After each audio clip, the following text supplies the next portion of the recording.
Olá pessoal, eu sou o William Malaco e esse é mais um episódio do Podcast de Negócio.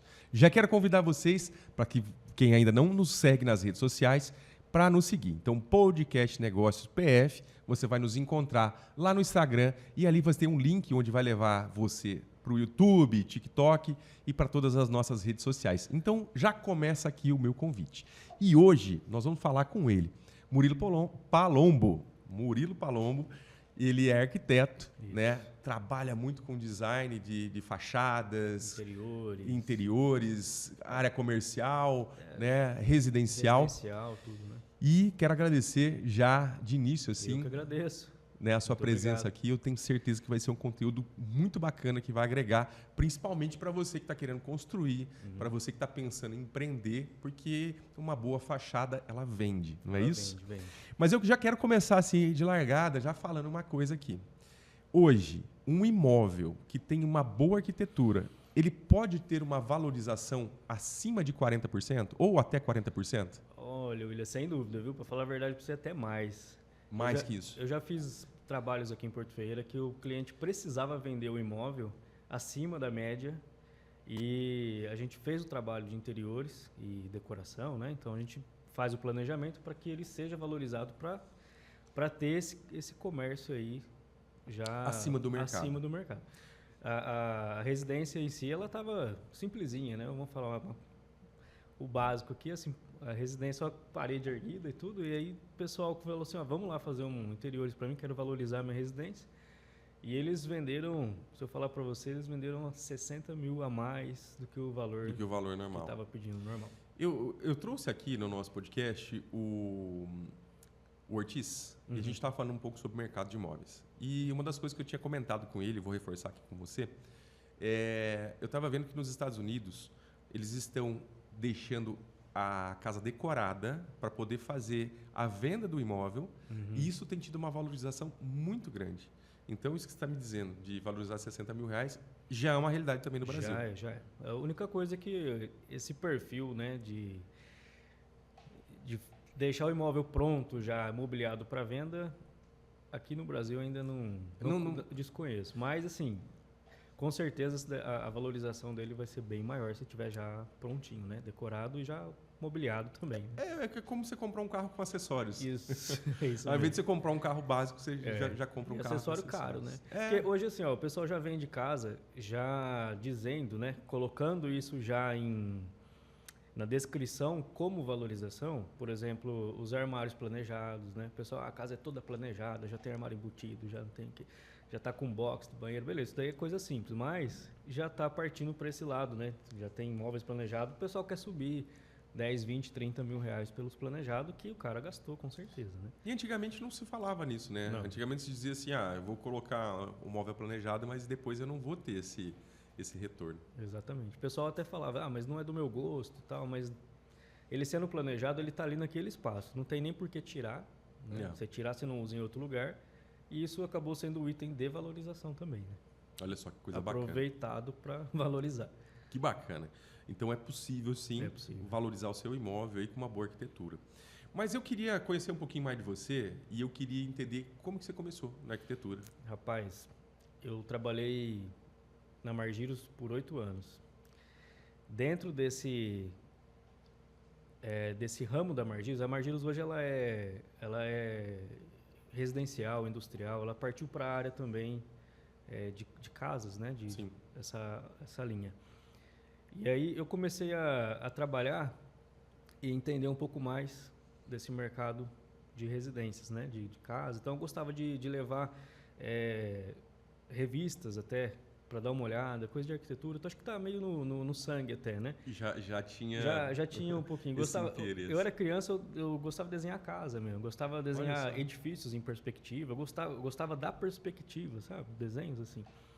E aí eu comecei e falei, o que eu vou fazer, né? Isso eu estava com 18 anos ainda. E já tinha saído da escola, estudei no comércio. E aí eu falei, eu vou partir para essa área que eu gosto. Comecei a ver mais. Falei, eu vou entrar na arquitetura. Então, foi mais ou menos por aí que eu comecei mesmo, por ter um instinto, mais ou menos, de desenho, de gostar, de perspectiva. Mas aí eu fiquei na Margiros ainda por 8 anos, né? E antes de eu sair, um ano antes de eu sair, eu já comecei a diminuir meus custos, né? Cartão, diminuir todos os meus gastos e tal, para falar assim, a hora que eu for sair, eu tô pronto. Uhum. E o meu pai, na época, foi contra do comecinho, né? Depois ele enxergou que meu pai também é Margiros, 36 anos na Margiros, né? Então a vida dele foi feita ali, né? E aí ele falava assim, não, você tá num cargo bom aqui e tal. Eu falei, não, pai, eu preciso sair, eu tenho que sair e tal. Eu quero fazer o meu. O meu, agradeço muito a Margiros, claro, se não fosse isso, né? Não teria nem como ter estudado, né? Agradeço ao meu pai também, lógico, minha família que apoiou, né? E aí foi desse incentivo também, que aí eu falei assim, não, preciso sair. E aí, o que foi mais interessante? Alguns meses antes de eu realmente sair, pedir a conta, eu acabei pegando um serviço meio por fora de um templo religioso aqui em Porto Velho. Mas você já estava formado? Não estava formado. Eu fiz estágio em Santa Rita, numa empresa lá, né? Então o pessoal assinava, então a gente trabalhava em conjunto. Então assim, na verdade, não é que eu peguei o serviço, né? Eu fui uma ponte ali para levar para o escritório. Só que nisso, o arquiteto lá de Santa Rita falou assim, não, me dá só uma porcentagem, você fica com o restante e você abre o seu escritório. Foi uma puta de uma, né? E foi o que aconteceu. Olha que legal. E aí eu ia receber 5 meses de seguro-desemprego e mais a parcela, que eu fiz uma parcela boa pro rapaz, né? Então ele sorriu de orelha a orelha, né? Um parcelamento bem bom mesmo. E durante 5 meses eu já estava ganhando mais do que eu ganhava na Margiros. Olha que legal. Somando o seguro-desemprego com a parcela, né? Sim. Fiz o projeto do cara rapidão. Você falou, vou fazer isso aqui rapidão para poder ter tempo para pegar mais coisas, tá. E nisso eu já me formei. Aí comecei, estava com a carteirinha provisória ainda, mas já podia trabalhar como formado. Sim. E aí foi dessa forma. Então a gente foi cada vez mais pegando mais serviço, sendo conhecido, né? Tal. Então o que eu peguei mais serviço no começo foi financiamento mesmo, Minha Casa Minha Vida, né? Entendi. Até 2014 eu peguei bastante coisa mesmo. Era mais de 80% do nosso serviço era financiamento. Era voltado para isso. Hoje... eram projetos mais simples. Eram mais rápidos também, né? Mas assim, eu sempre fiz de tudo, né? Eu não tenho um nicho fechado para nada, não. Sempre fiz de tudo, então... mas o que mais entrava no escritório era financiamento. Murilo, e qual que foi o projeto que, de fato, assim, falou, nossa, esse que foi o projeto que mais me deu orgulho? Orgulho? Nossa, não tem, cara. Todos são iguais, sabia? Não tem um projeto que eu olho e falo, nossa, esse daqui realmente não tem. Não consigo te falar, porque a gente se empenha igual em todos. Sim. De verdade mesmo. Então, assim, a gente sabe o que faz para cada projeto e cada cliente tem a sua necessidade. A gente atende essa necessidade, né? Então, eu não consigo te falar que teve um projeto específico. Talvez esse primeiro projeto que foi o que marca. Foi o que marcou realmente, porque foi o que deu aquele um avanço abriu as portas e falou, esse aqui é teu caminho. Acredito que foi esse aí, mas de verdade não tem um preferido. Você já recusou algum cliente? Já recusei. Já recusei um projeto de interiores. E por quê? Porque na época, olha como é que é engraçado, eu cheguei a conversar com ele essa semana que passou agora, porque a gente vai regularizar essa casa. O projeto dele eu fiz, a casa dele, o projeto de arquitetura, construção, tá até acabando a casa já. E no meio do caminho ele chamou eu para fazer o projeto de interiores, né? Aí eu falei para ele assim, olha, eu gostaria muito de fazer, só que nesse momento eu não consigo pegar. Se eu pegar, eu vou te enrolar. Falei, vou te enrolar mesmo, porque eu tô com muita coisa para fazer no momento, porque assim, tem muito alto e baixo. Quando assim, a gente vê que tem muito serviço, a gente sabe que a gente tem que dar uma dosada. Só que tem vezes que não tem nada para fazer. Tem semana que não toca o telefone. E aí dá aquele desespero, né? Normal do empresário, viu? É normal. Você não tá sozinho nessa. Pois é. Os empresários que estão assistindo aqui, eu tenho certeza que ou passaram por situações como essa, ou passam, né? Porque, de fato, o mercado ele tem oscilação. Você até pode trabalhar com previsibilidade, né? Você pode até fazer o teu funil ali, fazer toda a tua previsibilidade, as metas que eu quero alcançar. Mas existem vários fatores que podem influenciar para que esse resultado não chegue. Logicamente que esse momento que não toca o telefone é a hora que a gente também vai mudando as estratégias, né? Exatamente. Aí começa a fazer umas publicações a mais, né? Então, isso, você começa a investir de uma forma diferente. Exatamente. Né? Pode ver que o meu Instagram, quem entrar no meu Instagram vai ver que algumas postagens demoram para fazer, mas é esse período aí que eu tô sem tempo para fazer postagem, que a gente está trabalhando, né? Então. E qual que é o Instagram para o pessoal poder seguir? É Murilo Palombo Arquitetura. Murilo Palombo Arquitetura. Isso. Então, para quem quiser ver uns projetos bacanas, eu sigo lá, é muito legal. Tem bastante coisa, graças a Deus. Muito legal mesmo. E é inspirador, né? Porque a gente fica vendo os projetos, cara, vai dando vontade. Eu quero mudar a fachada da minha empresa, eu quero fazer uma casa. Né? Ou para quem é investidor também. É um serviço de criação, né? A gente tem que ter, assim, a nossa criação tem que estar bem aguçada ali para a gente poder fazer, principalmente por ética profissional também. Sim. Nada tem que sair igual, não pode copiar, né? Você chega numa residência, por exemplo, a gente faz o seu projeto, você vai na casa de um amigo, o seu projeto do cara é igual. Igual. Tem que ser personalizado. Tem. É algo que não dá para ser commodity, tem que ser extremamente customizado. Senão vira casinha de Coab, né? O pessoal faz um bairro inteiro só de casinha igual e né? Não é o... Aí não é o sentido da arquitetura. Não é o sentido da arquitetura. Cara, mas que legal. Então, falando em se diferenciar, falando também sobre o seu Instagram, que tem muita coisa legal. E hoje, o que está bombando no momento? O que é a tendência? Porque o mercado também ele vai gerando tendências, né? Ao longo dos anos, você vai tendo a tendência, por exemplo, antigamente tinha mais o tijolinho, isso. Aí depois uma arquitetura mais moderna, aí depois foi vidro, aí não é mais vidro, aí usa CM, sei lá o quê. Pois é, William, você sabe que é até engraçado falar, porque quando eu me formei, a gente vê essa evolução meio que em épocas, assim, né? Sim. Quando eu me formei, foi em final de 2009, comecei em 2010. A gente ainda fazia projeto até mais ou menos 2000, vamos falar 11, 12 mesmo. As casas, principalmente de financiamento, aquele padrão comum de telhado de telha aparente, né? Sim. Madeiramento.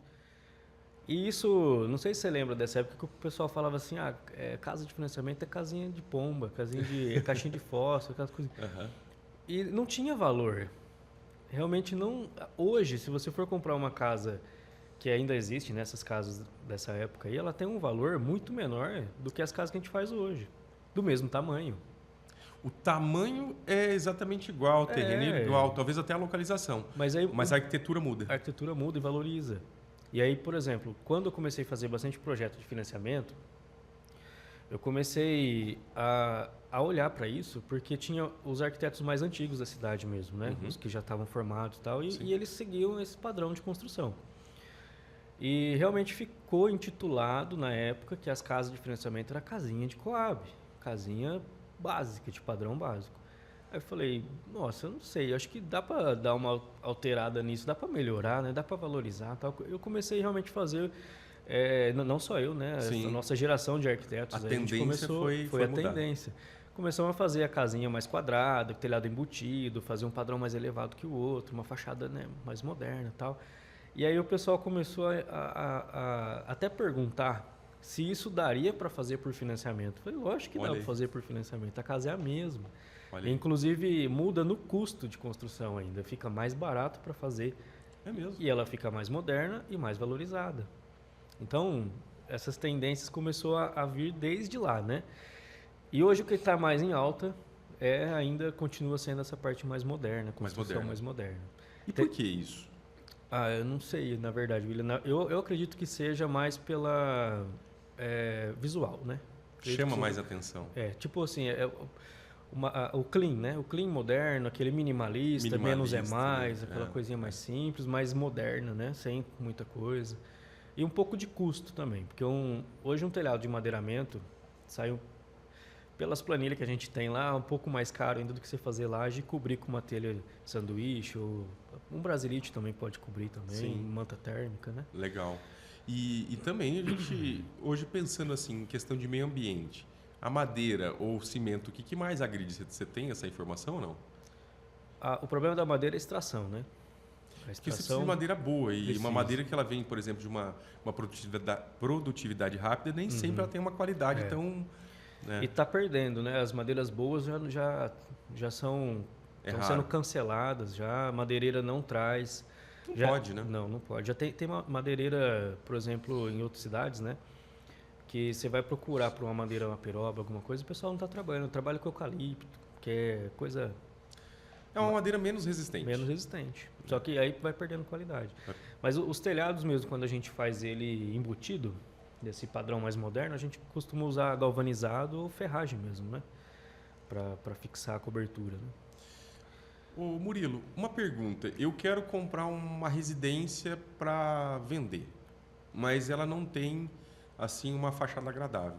Dá para eu gastar pouco e dar uma diferenciada nela ou normalmente não? Dá, porque hoje, principalmente hoje, tem muito material alternativo, né? Não precisa gastar muito com material, assim, por exemplo, uma fachada você vai fazer um revestimento.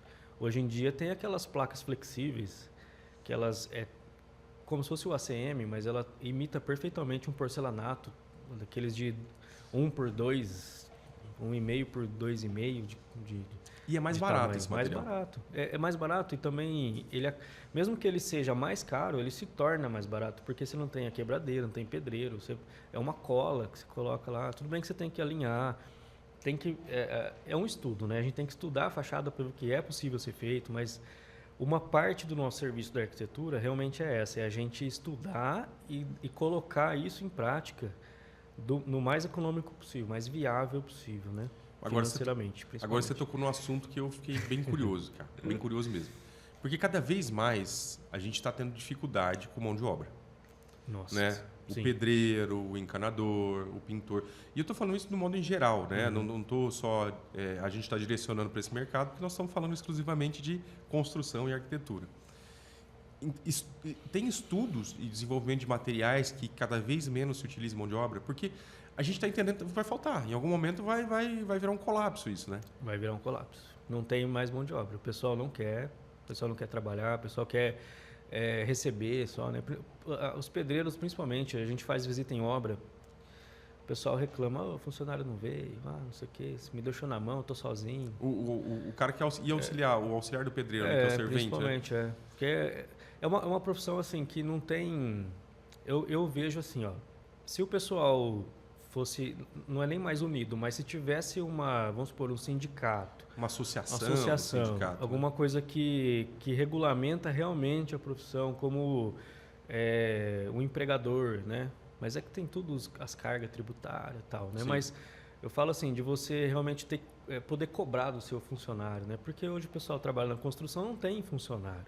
O pessoal procura serviço por dia. Fala, você trabalha para mim aqui e tal, vou te pagar o dia. Aí o cara não tem vínculo com... não tem vínculo responsabilidade, nenhum, responsabilidade. E aí vai atrapalhando. Mas isso aí na questão de material, os materiais alternativos, é aquele dia aí, né? Faça você mesmo, né? Uhum. Então facilita bastante. Eu mesmo faço muita coisa em casa, viu? Nossa. É mesmo? Maria, em casa eu soldo, eu faço... Mas daí você vira multifuncional. Que veio da Margiros isso. Porque quando estava lá, você já fazia algumas atividades. Eu estudei no Senai por lá, né? Então eu sou ferramenteiro de corte, né? Então a gente trabalhou lá, fez Senai, tem 14 diplomas. Então é uma coisa assim... A área técnica está desde o comecinho na minha carreira. E isso mesmo. casa com a sua profissão, né? Casa. Olha que coisa legal, porque te traz uma experiência onde você consegue fazer avaliações que quem não passou por isso não consegue. Exatamente, é isso mesmo. E você acha que isso traz bastante diferencial para você? Eu acho que sim. Porque uma linha do meu pensamento voltado para a arquitetura, que tipo assim, não é todo... Cada arquiteto tem a sua linha de trabalho. A minha linha de trabalho é a mais econômica e viável. Tá. Eu já sigo isso daí. Eu não sou aquele arquiteto de fazer coisas assim que o cliente vai achar lindo, mas na hora de fazer... Não é funcional. Não é funcional. E custa tem muito disso, né? o olho da cara, né? Tem muito. Porque a arquitetura ela é visual, né? Então, assim, essa parte técnica minha de eu ter trabalhado com ferramentaria, com ferramentas, a gente sabe empregar o que o construtor vai fazer. Por exemplo, assim, não adianta eu fazer um projeto curvo que lá em cima faz uma bola e desce para baixo, que eu sei que não é viável de fazer. E como é que vai ser feito aquilo? Então, é muito mais importante você saber se isso factível, viável, né? Ser feito, né? E do que realmente só fazer um desenho, porque computador aceita tudo, né? Computador você faz qualquer tipo de desenho lá, mas na prática a gente tem que pensar bem, né? É legal isso, hein? Porque você pensa de forma bem funcional. Funcional. Funcional a nossa linha de pensamento é funcional. Mas vamos lá, falando de material, o que nós vamos ter de novo para construção? O que a gente pode esperar para essa substituição dessa mão de obra? Você acha que vai vir uma tendência de ser casas pré-fabricadas, onde a gente vai montar uma casa, ela vai estar pronta? Ou tem algum outro material específico? Eu mesmo consigo, sei lá, eu quero fazer um chalé de final de semana, eu compro lá um pacote de um chalé pronto e eu vou brincar com isso. Com a parafusadeira, um martelo, eu consigo resolver. Não sei se é bem assim, né? Agora deu uma viajada. Sim, viajou um pouquinho, mas isso... pouquinho não, bastante. Isso, na verdade, existe já, viu? É que o mercado não pega. Não está aceitando. Não tá, assim, não. É demorado, né? Porque, por exemplo, steel frame... Nossa, já é falado isso há muitos anos. Rapaz, isso daí é antigo demais. E aí hoje tem empresas em São Paulo, que né, outras regiões também tem, mas São Paulo é o que tem mais. Você entrega um projeto para a empresa desenvolver isso e te entregar pronto. Então, é mais ou menos isso, mas o mercado ele é meio fechado. As pré-fabricadas, né? Bastante construtora usa muito para fazer loteamento de casas já, de casas para vender através de financiamento. Que é muito rápido, né, para fazer. É rápido. Os caras fazem uma casa em 30 dias, deixa prontinho. 30 dias. 30 pronta. Com pintura, encanamento, elétrica. Ela vem com a parede pronta. É montar ela, colocar a laje, telhado, já está acabando.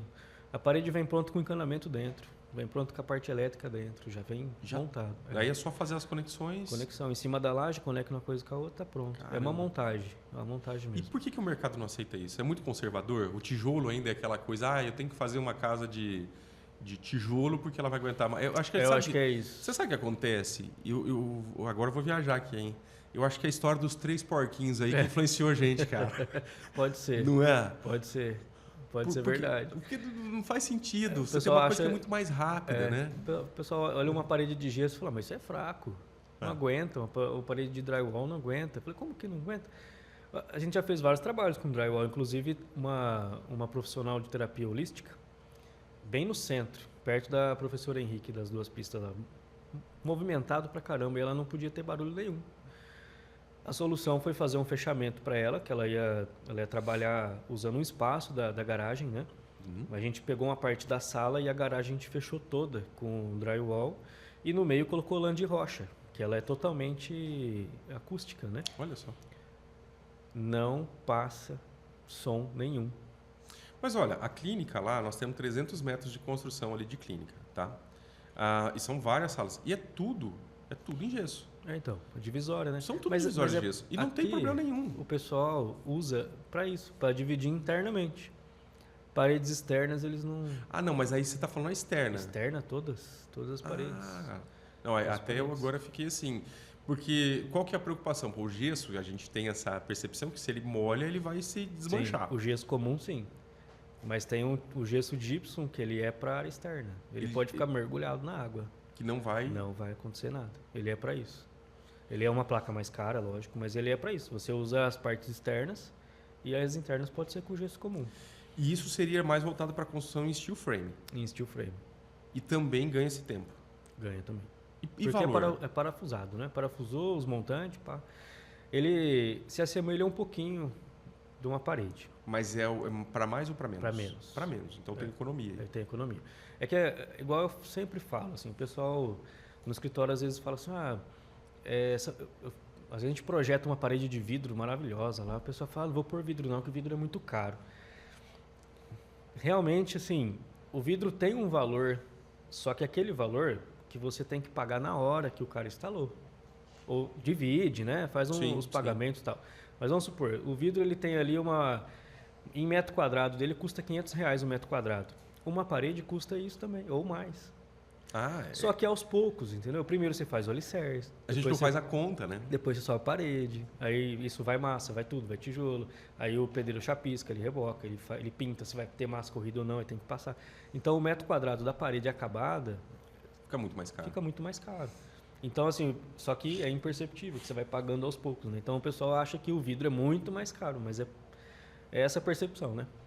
Que ele é caro, mas você tem que pagar ele ali no ato que você adquiriu, né? É porque depois você não tem pintura do vidro. Não. Você tem limpeza, né? Mas isso é depois, né? Você tem limpeza de parede também, né? Sim. Mas você também não tem pintura de vidro depois, né? Para renovar ou para uma manutenção, alguma coisa é diferente. E tem durabilidade em anos, assim, um vidro ou não existe isso? Tem sim. Um vidro ele pode durar quanto tempo? Tecnicamente falando, eu não sei, mas eu não vejo que não tenha durabilidade, não. Até quebrar, né? Quebrou, jogar fora, foi outro. E apesar que esses vidros temperados é até meio perigoso, né, cara? Já aconteceu 3 incidentes comigo de estourar do nada. Estoura. Então o ideal também é ter uma película protetora ali. É que o temperado, dependendo da utilização, né, é cabível, mas ele para fachadas externas, coisa grande, tem que ser o laminado. Laminado. Pergolado não é permitido ter vidro. Às vezes o pessoal coloca um pergolado, coloca uma. Eu já tive pergolado numa casa e eu pensei por vidro, mas não coloquei. Por norma não é permitido, não pode nenhum tipo de vidro, nem o laminado. Nem o laminado? Não, tem que ser policarbonato mesmo. Mas ele se assemelha ao vidro, né? Ele é transparente também. Quando a gente vai em estruturas grandes, tipo shoppings... É policarbonato. É policarbonato. Não é vidro. Não é vidro.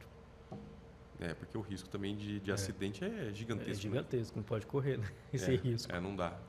E tá, agora falando um pouquinho de interior e já pensando nessa questão de vidro. Quando você passa, por exemplo, acho que é no Shopping Dom Pedro que tem, você tem uma passarela, é vidro aquilo ou é... Aí é vidro. Aí é vidro. Mas aí tem... Não posso afirmar que é vidro aquela passarela, mas... Normalmente se usa vidro. Normalmente se usa vidro ou o acrílico. Porque o acrílico permite ter uma espessura... Bem grande. O que você quiser de espessura de acrílico. E ele é super resistente. Mais resistente que o vidro, no caso, né? Porque o acrílico, ele não... Igual o policarbonato, ele não estilhaça, né? Se ele for trincar, ele abre uma fissurinha ali, mas ele não quebra. O acrílico. Ele não vai estilhaçar igual um vidro. Não estilhaça. Entendi. Mas o acrílico, ele é utilizado até em tanques, super tanques como é que fala? De aquário. Aqueles parques que tem aquelas baleias, é tudo acrílico. Os acrílicos gigantescos de espessura. Tem um suporte. Eu já imaginava que era vidro. Não, é acrílico mesmo. Olha aí, que informação legal. Bom, vamos lá. Vamos falar um pouquinho sobre o lado B agora da arquitetura, né? Você já teve algum projeto assim que te deu muita dor de cabeça? Bastante, viu? Tem, né? A gente tem muitos deles que dão bastante dor de cabeça. Mas é por questão de... Não em si o próprio projeto. É em questão de execução mesmo dele, né? Então, às vezes, por mais que a gente faz um detalhamento certinho das plantas de execução, que são diferentes de planta de prefeitura, planta de aprovação para cliente, né? Para eles olharem projeto e 3D e tal, tem a parte técnica. Então... São fases, né? Então a gente faz um projeto para apresentar, apresentou, manda para a prefeitura, da prefeitura a gente faz as plantas técnicas para a obra. Então tem alguns projetos que são bem complexos que a gente tem que fazer muitos detalhamentos, né? Às vezes detalhamento de fundação, detalhamento de estrutura, projeto estrutural, né? Então é um pacote, vamos falar assim, muito grande de serviço que a gente tem que fazer, tem que realizar. E normalmente quando um projeto é bem complexo, a gente tem que, além de dar muito trabalho em fazer as plantas técnicas, tem que ficar passando na obra direto, né? O pedreiro tem dúvida, ele liga, ele conversa, manda foto. Então, assim, a maioria dos projetos dão trabalho, porque é normal dar trabalho, né? Isso daí é um processo, né? Então, desde do momento que a gente pega um cliente, faz o projeto, até entregar a casa, até a casa acabar, é no mínimo 5 meses, né? Mais, né? É 5 meses só de obra de uma casinha pequenininha de financiamento, por exemplo. Desde o projeto até terminar ali, dá uns 7 meses, mais ou menos. Fica quase um ano com a pessoa, né? É bastante tempo. É bastante tempo. E isso é quase um ano cada projeto, né?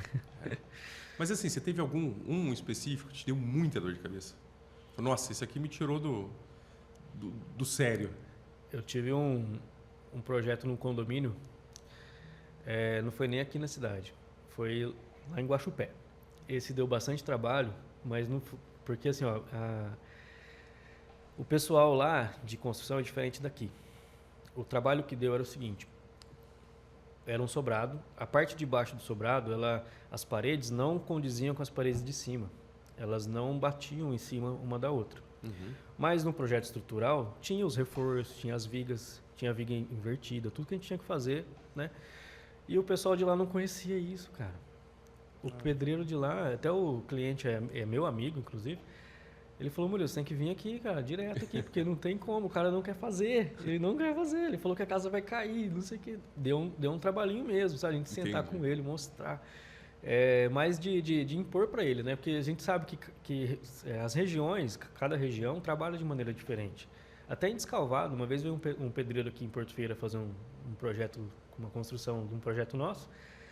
Ele fez a parte de fundação de viga baldrame com canaleta. Aí eu falei: rapaz, está errado isso aí. Não que está errado, né? Mas é a forma de fazer. Eu olhei aquilo e falei: não, isso aqui não é normal aqui em Porto Ferreira, né? Aí ele falou: não, além de Descalvado faz tudo assim, isso aqui, papá. É uma maneira de fazer? Mas é uma maneira diferente de fazer. Mas nesse pessoal de Guaxupé deu bastante trabalho mesmo. Deu, porque o cara realmente não queria fazer a residência e isso colocou eu e o proprietário meio que em conflito. Porque o cara... porque o proprietário, se ele está contratando um arquiteto, está contratando um pedreiro, porque ele não entende. Ou não, por mais que entenda, talvez não... Mas aí o pedreiro falava para ele, né? Falava assim: isso aqui não vai dar certo, isso aqui não é assim, tal, isso aqui vai cair, cara, cair, não tem nada de cair. Aí o proprietário ficava assim, né? Ô Murilo, e aí, tá certo mesmo? O pedreiro não quer fazer porque falou que tá errado. Não, pode fazer e tal. Fez a casa, depois que fez, o pedreiro ainda falou assim: nossa, eu nunca vi uma construção dessa, assim, e a casa ficou maravilhosa, uma casa de esquina, sabe? Alta, tem uma fachada, 2 fachadas, né? Casa de esquina tem um valor maior também. Dá para fazer isso aí? Dá, são 2 fachadas, né? Então fica lindo, né? Então essa deu bastante trabalho. E por ser Guaxupé também, né? Porque tem que ficar indo lá. Por conta da distância. Eu entendi. E o que um cliente pode fazer que atrapalhe o serviço atrapalhe o serviço do arquiteto? Que atrapalha? Não deixar a gente trabalhar. Rapaz, tem muito cliente que, assim, é uma brincadeira, né? Uhum. A gente está fazendo o projeto, a gente tem um tempo para a gente fazer, a gente tem que pensar, a gente tem que focar. Até o WhatsApp atrapalha muito a gente, sim, né? Então, a gente começa a focar, então o trabalho é ali, né? Você é estratégico, você tem que pensar, tem que focar. De repente fica o WhatsApp. Papá, meu projeto como é que tá? Não sei o quê. Aí manda uma prévia aí. Isso, cara. Nossa, eu falei: não tem como mandar, porque a gente tem que conversar isso aqui no escritório, tem que te mostrar. Eu tenho que te mostrar o que a gente está fazendo, o porquê, né? Que às vezes, por que tem uma parede aqui? Então, às vezes, se eu mando só uma foto, que eu já fiz isso, pelo WhatsApp mesmo, o cliente fica fazendo 1000 perguntas, e aí você não faz mais nada. Você não trabalha, você não responde ele, cada vez é uma pergunta nova, então assim... Mas isso gera insatisfação do cliente? Insatisfação, não. Não. Ele entende. Entende. Normalmente, quem cobra mais, o homem ou a mulher? A mulher. Mulher é mais detalhista, né? E é a mulher que a gente fecha um negócio mais que a mulher mesmo, sabe? Mesmo que vá o casal. É a decisora. A decisão é da mulher. Mas você acredita que isso tem a ver porque a mulher, ela tem mais essa questão de eu quero a minha casa? Ou não? Acredito que sim, também. Porque eu acho que o homem é um pouco mais simples, né? Mas não é generalizando. A maioria dos homens, de boa. O pessoal, que a gente decidir aqui, é ela que vai decidir. É a maioria. Mas eu acredito que é mais por mais cuidadora da casa, né? Vamos falar assim, né? Então, ela olha tem um outro olhar. Principalmente, a gente vê uma diferença muito grande quando é o primeiro imóvel do casal e quando o casal já tinha imóvel, é outra coisa. Até a gente tenta sugerir, né, para o primeiro casal ali tudo que eu tenho minha casa também, então a gente sabe de tudo também, né?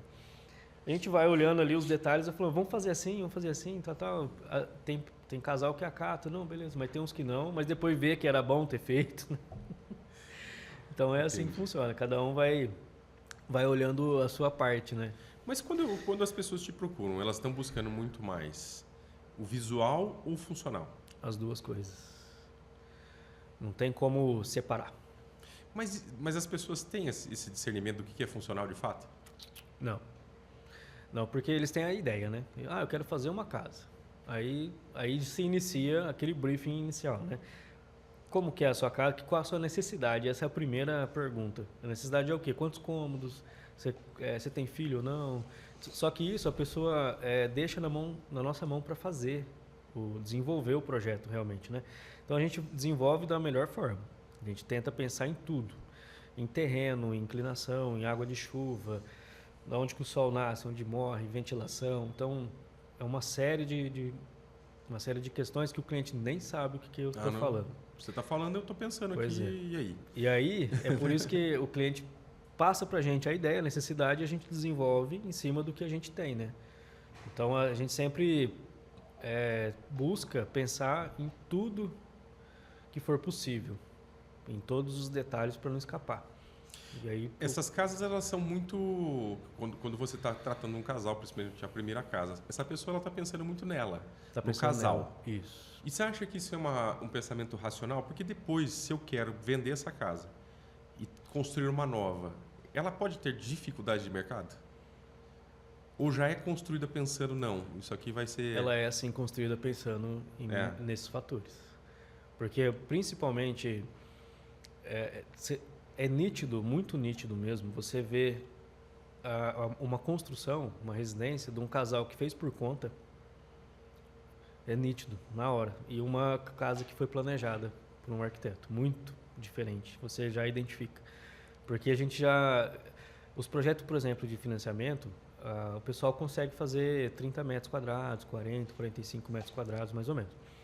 Só que a gente não resume nisso. A gente faz, no nosso escritório, a gente faz o projeto completo. Então, eu já chego para o cliente e falo para ele assim, escuta, como você gostaria de ter sua casa no futuro?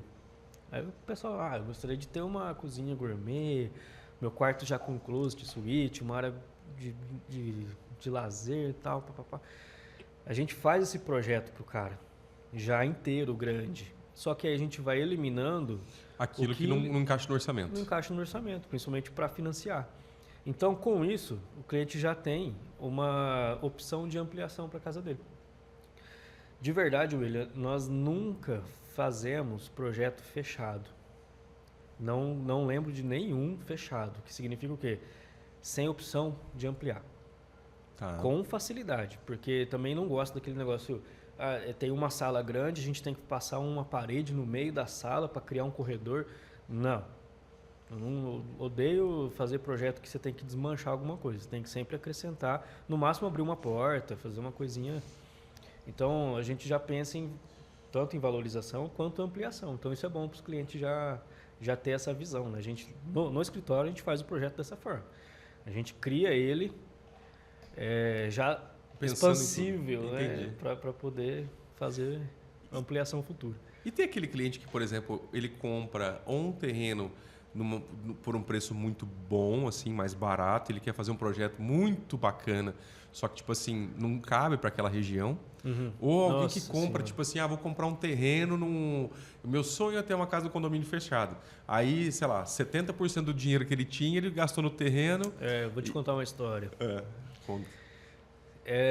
Inclusive, esse rapaz me chamou para ir na casa dele fazer um projeto de reforma, porque a casa só tinha 2 quartos pequenos, né? Ele queria fazer uma suíte grande para ele, closet, né? Um negócio legal, mexer na área de lazer, mexer na fachada e tal. Aí falei, beleza. E qual é a intenção de mexer, né? Você vai morar? Falei, não, eu quero vender. Mas você vai aumentar, vai reformar para vender? Falei, eu estou anunciando a minha casa, não consigo vender. E aí eu percebi, e ele falando, né? Eu percebi que a minha casa não tem estrutura que o pessoal procura. Né? Uma boa estrutura, uma residência maior e tal. Só que, rapaz, vou te falar uma coisa. Eu falei para ele assim, não faz nada. Tenta vender a casa do jeito que tá, sabe por quê? A casa dele é um sobrado. A casa dele, ele já gastou mais de 600 mil reais na casa. Isso para construir. ele queria construir mais cômodo e ele estava vendendo ela com um preço de valorização a 1.200.000. E cabe. A casa tem um padrão muito bom. A casa é muito boa mesmo. Só que ela está num bairro que na lateral, todas as casas vizinhas, é casa que foi construído antigamente.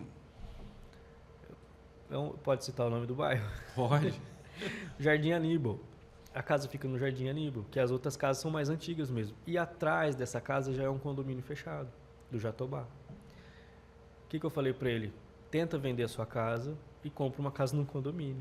Porque o que vai acontecer? O seu bairro já é atrás de um condomínio. O pessoal que vem aqui para ver a sua casa por 1.200.000, ele vai comprar dentro do condomínio.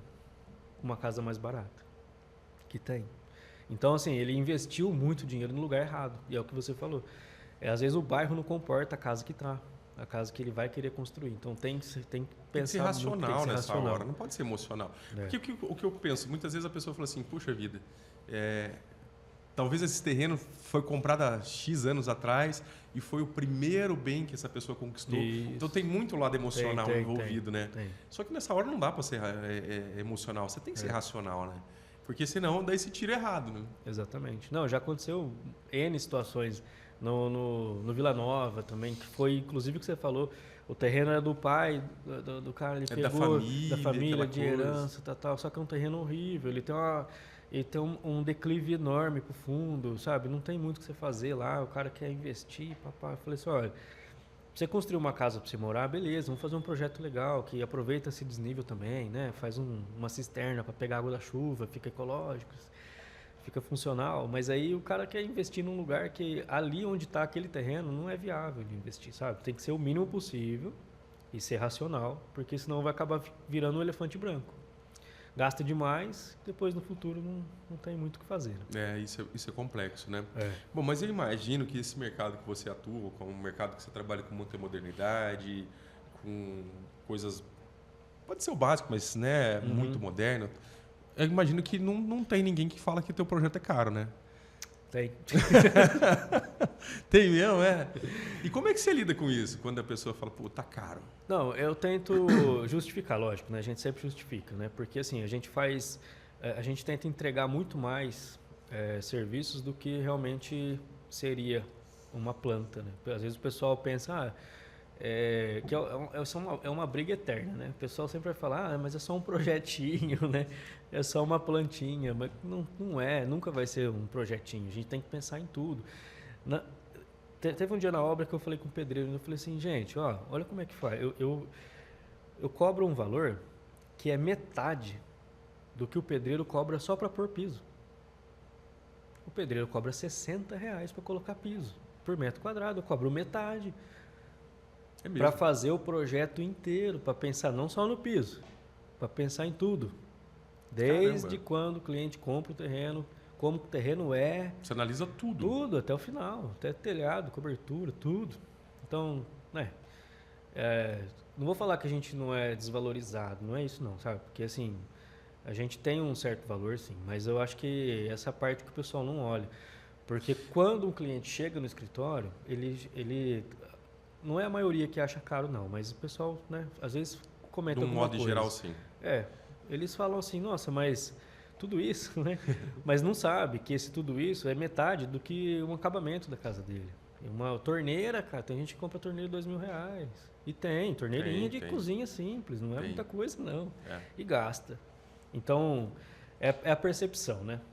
O cliente chega e fala assim, nossa, eu não sabia que era tudo isso, mas também não sabia que na casa dele ia gastar muito mais. Né? Porque o projeto, ele gira em torno de 2% até 6% do valor final. Do valor final de uma construção completa. É muito pouco. Mas se você pensar 2%, e aí vamos falar investimento agora, né? O que acontece? Se você gasta 2% da sua construção, vamos pensar que a tua construção gasta 500 mil. Então, nós estamos falando de R$10.000 num projeto. Isso.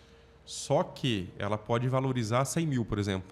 Isso nós estamos falando em 20%. Sim. Mas a gente falou em 40%. Então, quer dizer, ela pode valorizar 200 e você gastou 10 com isso. Acho que não existe um investimento que dê tanto retorno quanto esse. Exatamente. Né? Para você fazer um projeto bem pensado, bem funcional, alguém que tenha a experiência de fazer isso, e vai te dar uma entrega onde você vai ter um resultado muito melhor. E falando um pouquinho disso, tá tendo uma movimentação de mercado, tá saindo um pouco só do Minha Casa Minha Vida, tá fazendo imóveis de alto padrão para venda, não tá? De financiamento? Para financiamento. Tem tido sim. uma movimentação, né? Já tem alguns anos que isso está acontecendo no mercado. Já deu uma melhorada no poder de compra, né? Vamos falar assim, existia um limite antes. Por exemplo, Minha Casa Minha Vida tinha um teto, né? Que você podia pegar. Hoje é 350 mil. Isso dentro do Minha Casa Minha Vida ainda.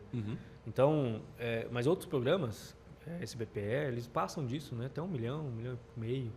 Mas aí vai da simulação da pessoa, né? E o tanto que ela consegue pegar.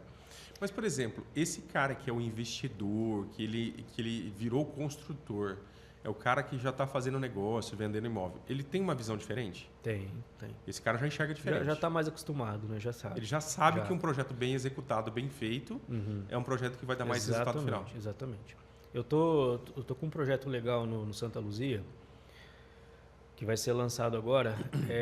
Na verdade, 2, né? Mas eu vou falar de um na Avenida, que é um barracão para aluguel, para lojas. Né? Então, é uso indefinido no momento, né? É para aluguel. E a gente tem a mesma situação no mesmo local, que é o seguinte. Teve um projeto que a gente fez mais simples, um barracão mesmo, mais fechadinho, mais quadradinho e tal. Ou seja, logo você já olha para aquele lugar, você já enxerga que é um barracão mais para uma mecânica, um barracão mais para uma coisa mais simples de alugar. E olha, na mesma avenida, na frente desse barracão, nós estamos fazendo esse projeto que vai ser maravilhoso, projeto lindo. São 3 barracões juntos, né? Tem bastante estrutura, pergolado, tem iluminação de LED, tal. E é um barracão do mesmo tamanho do outro. Porém, com uma arquitetura diferente. Uma arquitetura diferente. Por escolha do cliente mesmo. O cliente falou, não, eu quero um negócio básico, eu só quero aprovar na prefeitura, eu quero fazer logo, quero alugar. Tá bom, isso aqui o cara vai alugar por R$2.000. O outro aqui, que nós está fazendo um negócio mais elaborado, no mínimo o cara vai alugar por uns R$3.000 ou R$4.000 cada salão dele. Cada um. Então é aquela valorização do imóvel mesmo, entendeu? Então, e o pessoal sabe, cara. O cliente que chega no escritório e fala, eu quero uma coisa simples, já na hora. E tem uns que já falam, não, eu quero valorizar. Então é o nosso trabalho, né? A gente realmente faz as coisas simples. Sim. E valoriza também. Aqueles projetos mais elaborados. E a gente entende também, William, a minha formação, eu sou arquiteto e urbanista também. Então a formação de arquiteto já se enquadra como urbanista. E eu entendo que, olhando o mapa da cidade, as regiões, a gente entende como a cidade vai desenvolvendo e crescendo, expandindo para os lados, só que isso em setores também. Por exemplo, o bairro Santa Luzia, ao meu ver, ele tem muito que crescer para trás. Tem tem uma fazenda lá que parece que já foi negociado, já tem um rumor aí que tem uns 2 ou 3 bairros para sair. O que eu enxergo do Santa Luzia? Hoje ele é um bairro que, se você fizer casa para alugar, eu acho mais difícil de você conseguir. Para vender é mais fácil. Ao contrário, por exemplo, do Centenário. Você faz uma casa para vender, você não vai vender, cara. Muito difícil de vender. Você faz uma casinha, pode ser geminada, 2 casinhas simplesinhas. Você põe para alugar, aluga na mesma semana. Olha só. Então, você vê regiões da cidade que são assim, sabe? São mais puxadas por Elas têm uma tendência, Tem tendências. E o próprio Ortiz, ele falou mesmo. Né? Por exemplo, algumas tendências para onde está indo o comércio. Isso. Para onde está indo... Sabe como se chama isso? Descentralização. É uma centralização fora do centro. O Santa Luzia, por exemplo, tem a avenida dele central. Ali está virando tudo comércio. O que vai acontecer ali com o Santa Luzia? Ele vai virar o centro dos bairros ao redor. Então, isso é uma descentralização. Vai ter tudo ali. Você não precisa ir para centro. Mas cidades maiores acontece muito isso, né? E aí são descentralizações, né? E aí você vai vendo o crescimento da cidade dessa forma. Então, você já vai ver o que você vai fazer. Vou querer um barracão legal para alugar. Vai atrás de um bairro que está em desenvolvimento. Pode ser no centro? Pode ser no centro. Só que aí você vai pagar o preço do centro. R$1.000 o metro quadrado de terra. Ali, no mínimo, é isso aí. Casa para demolir, você tem que pagar R$1.000 o metro quadrado do terreno e a casa não presta. E quando você pega, por exemplo, num bairro, você vai pagar talvez metade disso, ou até menos? Metade disso. E com o resto que você teria da outra metade, você constrói alguma coisa. Exatamente. Um bom investimento. Que legal. E me conta uma coisa, você atrai muito cliente pelo Instagram? Bastante. Bastante? Bastante. Inclusive até quando a gente está meio paradão, né? Aquela semana que não entra muito serviço, eu falo assim, eu preciso fazer umas publicações aqui. Aí eu começo a publicar, começa a aparecer. E tem alguma publicação que dá mais resultado?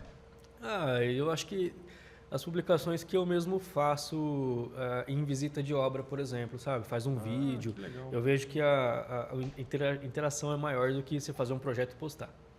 Então, você está numa obra, você está provando o que você está fazendo. Exatamente. Né? Parece que o negócio pronto, né? Já é mais legal de ver do que o próprio projeto em si, né? Eu acho que isso daí chama mais atenção. Que legal. E você tem muita comparação assim com concorrência online? As pessoas comparam muito isso? Você com outros? Porque o que a gente estava conversando nos bastidores, né? Tem muita gente que faz projeto e posta, mas nunca executou aquele projeto. Pois é, tem isso aí. Às vezes é aquela coisa muito lúdica, né?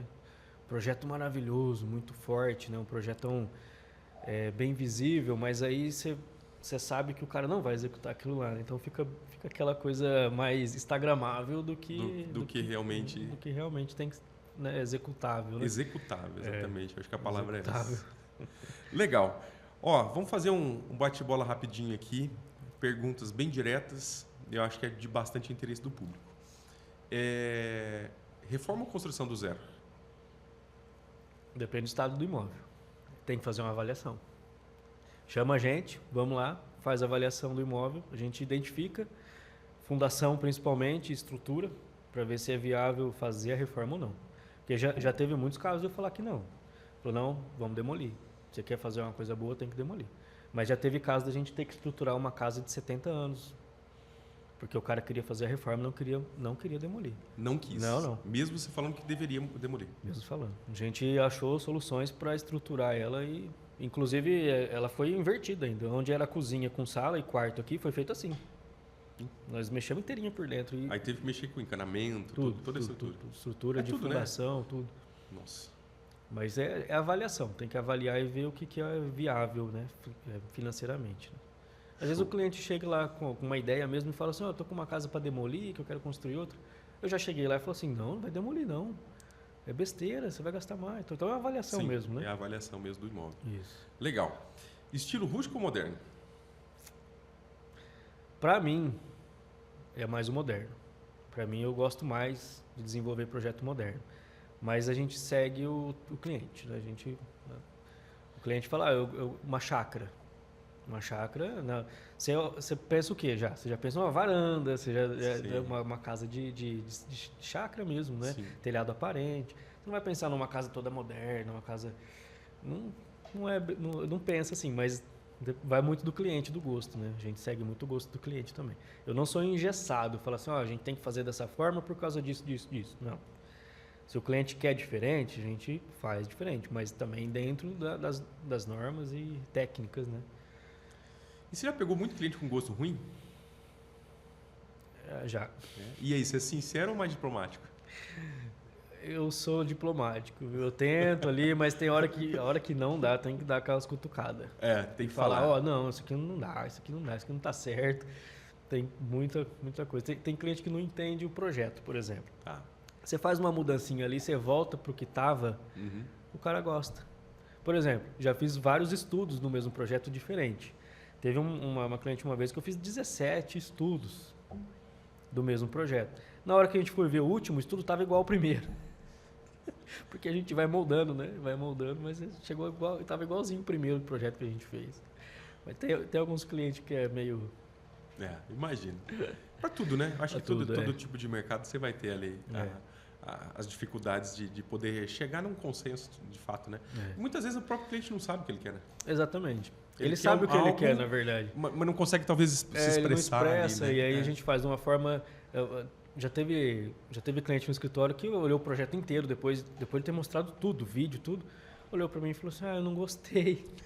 Mas peraí, foi assim que você pediu. Como é que você não gostou? Vamos entender o projeto melhor. Aí entendendo o projeto, aqui e tal... Aí a pessoa falou, não, olha, eu acho que é isso aí mesmo, eu gostei sim.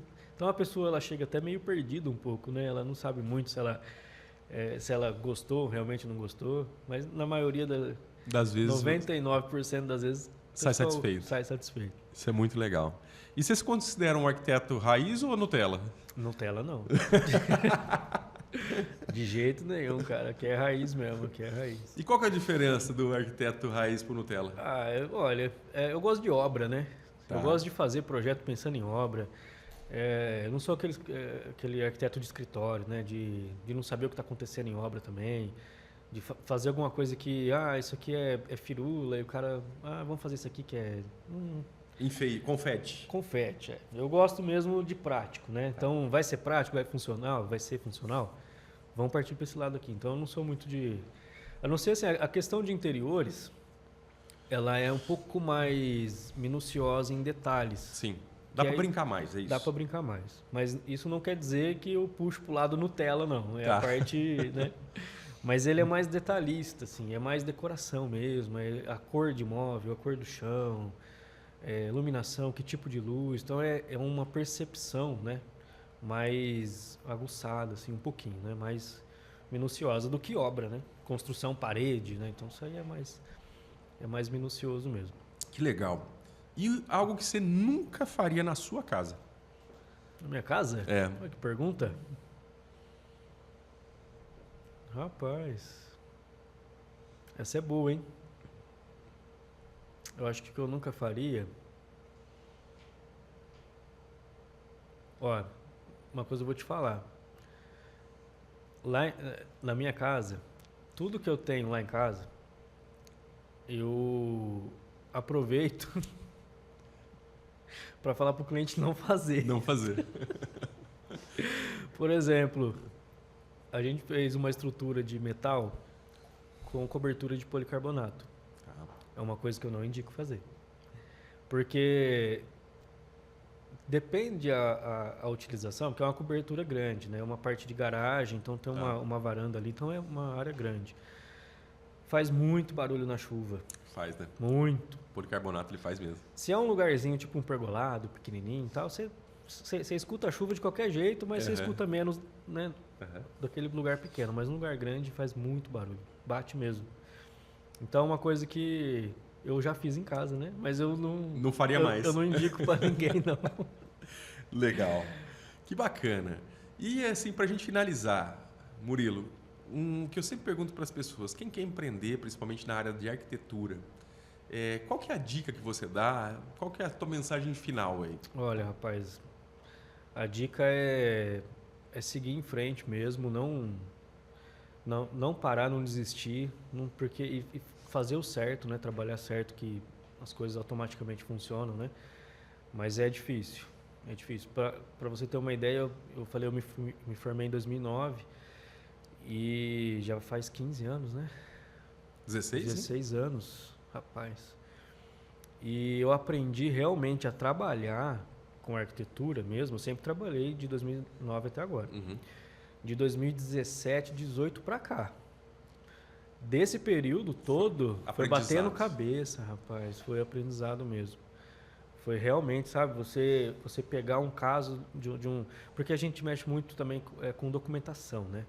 Que é um probleminha sério que o pessoal às vezes deixa de lado, né? Quer fazer a casa, quer deixar bonito, mas não está pensando em documento. E às vezes tem que mexer com uma retificação de terreno, que é a área do terreno ser modificada. Às vezes tem uma regularização de imóvel para fazer, tem uma área que o cara construiu na prefeitura, não consta, tem que colocar na prefeitura. Então, tudo isso, faculdade nenhuma ensina. Não. Então você tem que pegar e começar e partir para cima mesmo. Não pode desistir, não. Não pode. Cada dia é um dia diferente. E aprendizado sempre, né? Na verdade, assim, foram anos, igual você fala, 2009 até 2017, são 8 anos. É um aprendizado constante. E a gente continua aprendendo todos os dias, né? Sim. O fato é esse, sempre vai ter novidades, sempre vai vir coisas novas. No meu ponto de vista, né? E você pode dividir o seu também. Mas eu acho que a gente tem, sim, estar antenado todos os dias, porque senão o mercado te engole. Sim. Né?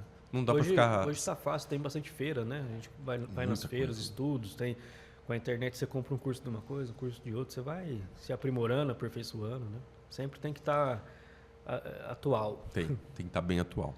Legal, quero te agradecer por esse nosso bate-papo, foi muito legal. E eu quero convidar quem assistiu até aqui, comenta aqui qual desses estilos que nós falamos hoje nesse episódio, o que você mais gostou, o que você faria, o que você não faria. E se você tem um sonho de reformar ou construir, manda já esse vídeo para aquela pessoa que você está dividindo esse sonho. Manda lá para ela, vê aqui quantas ideias bacanas.